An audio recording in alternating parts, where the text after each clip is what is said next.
नमस्कार मित्रों, ज्ञानवर्धक रोचक प्रतियोगिता का ये 8वां भाग है। कल के 7वें भाग में बहुत सही जवाब दिए, उत्साहवर्धक जवाब मिले जैसी हम अपेक्षा रखते हैं। संख्या भले कम रही हो लेकिन उत्तर सही मिले हैं।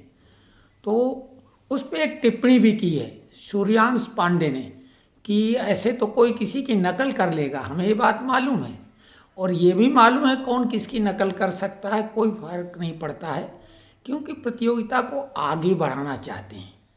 क्योंकि हम इसमें एकदम ये नहीं चाहते, हम तो उस तरह का जवाब चाहते हैं जैसे इंटरव्यू में ये नहीं देखा जाता है कि प्रतियोगी उत्तर कैसा देता है, उसका कॉन्फिडेंस, उसका आईक्यू चेक किया जाता है, जवाब देने का तरीका, बॉडी लैंग्वेज, न कि केवल उत्तर देना।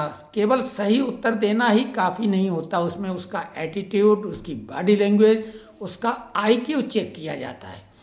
तो जैसे कि हमने जवाब को सही डिक्लेयर किया था तो वो जवाब में भी कमियां थी, लेकिन हमने उसको अनदेखा किया क्योंकि हमारा प्रश्न था कि पुल्लिंग नदियाँ, तो पुल्लिंग नदियाँ नाम से होती हैं, वास्तविकता तो नदियाँ और नद है। जो नद हैं वो पुल्लिंग हैं, उनकी पौराणिक कहानियाँ हैं।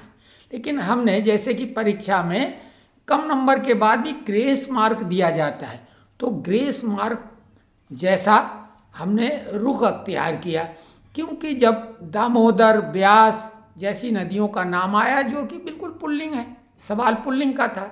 अब उतनी बारीकी पे अगर जाते तो ब्यास और दामोदर नदियां हैं, स्त्रीलिंग हैं, लेकिन हमने तो उनको अलाउ किया क्योंकि हम चाहते हैं प्रतियोगिता नीरस ना हो, उत्तर मिलें।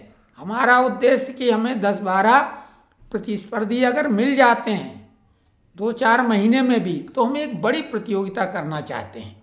अब उनको आमंत्रित करने का हमारे पास और कोई तरीका नहीं है, नहीं तो वो हम आपके ब्यास और दामोदर नदी को गलत बोल सकते थे क्योंकि वो नदियाँ हैं, लेकिन नाम से पुल्लिंग है। क्योंकि वास्तविक रूप से नद केवल 3 हैं देश में, ब्रह्मपुत्र जिसका हमने नाम लिया था, उसके अलावा सोन और तवा। तवा मध्य प्रदेश में ही नदी है और इनकी पौराणिक गाथाएं हैं। तो खैर, नकल कोई किसी की करेगा, हमारी नज़र है, हम चाहेंगे तो उसको उड़ा भी दें, लेकिन कमेंट्स में अगर उड़ा दें तो सामने वाले को रिमूव करेंगे तो लगेगा हमारा जवाब गायब कर दिया, ऐसा है। तो नकल करने दो, नकल तो गूगल से भी पूछ के करना भी तो एक तरह से नकल ही हुई। और ये भी हम देख रहे हैं कि किसका जवाब पहले आया, बाद वाला नकल करेगा, पहले वाला नहीं। तो सूर्यांश पांडे का जो ये कहना है, 8 घंटे पहले राजेंद्र शर्मा जी ने सही जवाब दिया था।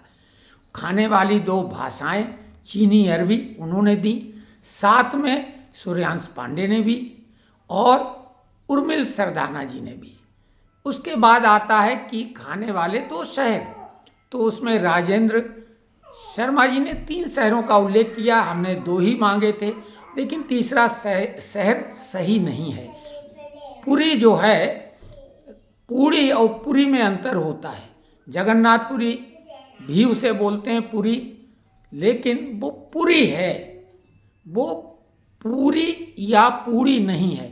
खाने वाली चीज़ पूरी नहीं, पूड़ी या पूरी होती है।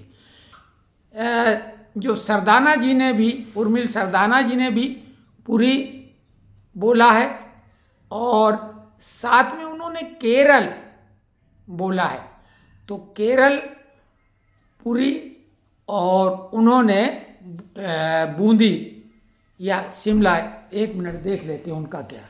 सरदाना जी ने पूरी, शिमला, हाँ शिमला उन्होंने जवाब दिया था।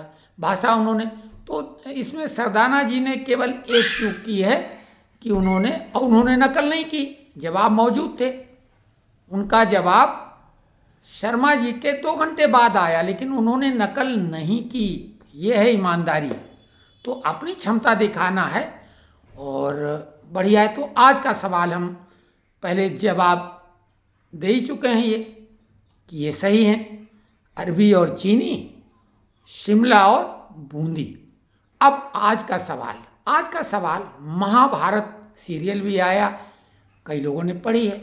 महाभारत में ऐसे 2 पात्र जिनका महाभारत में उल्लेख है, दो पात्र जिनका सर, जिन्होंने मतलब महाभारत के वो पात्र एक ने अपनी माँ का सर काट दिया और एक ने अपने पिता का। ध्यान दो, महाभारत के ऐसे दो पात्र जिसमें एक ने अपनी माता का सिर काट दिया और एक ने अपने पिता का। उन दोनों पात्रों के नाम बताने हैं, यानी सिर तन से जुदा वाली बात।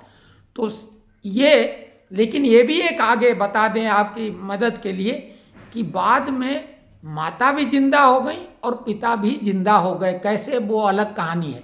तो ये बताना है आपको। दो प्रश्न, दो पात्र इसी बात में, क्योंकि दो पात्र हैं तो इसमें दो प्रश्न हो जाएंगे। एक ने अपनी माँ का सर धड़ से जुदा किया और एक ने अपने पिता का सिर। हालांकि सर लोग बोलते हैं, सर शब्द सही नहीं, शब्द है सिर।